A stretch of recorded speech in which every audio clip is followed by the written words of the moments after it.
Well, it's officially been announced that Kareem Jackson is returning to the Denver Broncos on a one-year deal per Adam Schefter.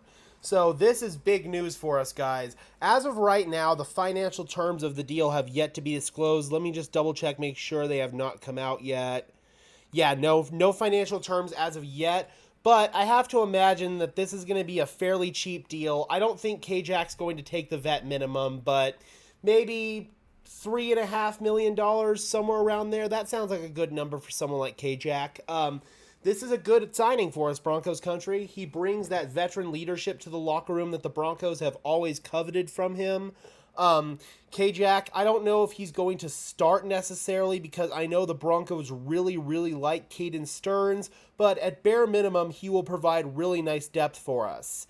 The Broncos drafted J.L. Skinner in the 6th round of the draft, and he's someone who may be a potential player for the future for us.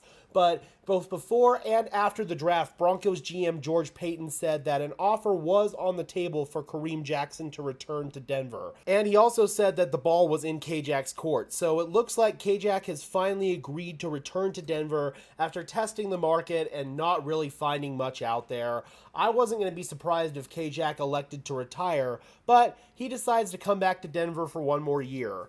Now, in the safety room, besides Justin Simmons, Kareem Jackson, and Caden Stearns, we also have, obviously, J.L. Skinner. We've got Delarian Turner-Yell, who was a 4th-round pick last year, and we also have P.J. Locke and Devon Key. P.J. Locke's a great depth piece for us, and he's a great special teams player for us, so he's pretty much a lock to make the roster, and obviously so is J.L. Skinner. So really, the only safety that's really going to be fighting for a roster spot is Devon Key. Although I do feel like Kareem Jackson has taken a step backwards in his play over the past couple of years, I do still feel like he can provide some value to this Denver Broncos defense. Although the Broncos are going to be implementing a new defensive scheme under Vance Joseph, K-Jack has played for VJ before when they were in Houston, so there is at least some level of familiarity, although VJ's defense has definitely evolved since that time. I could also see him potentially slotting into a role as a dime backer if he's not starting at the safety position. He can still lay the wood on opponents, and I feel like he's really good as a lurker down near the line of scrimmage playing the run. That said, though, we do already have a really good blitzing nickel in K'Wan Williams, so it's really going to be interesting to see how the Broncos want to fit K-Jack in.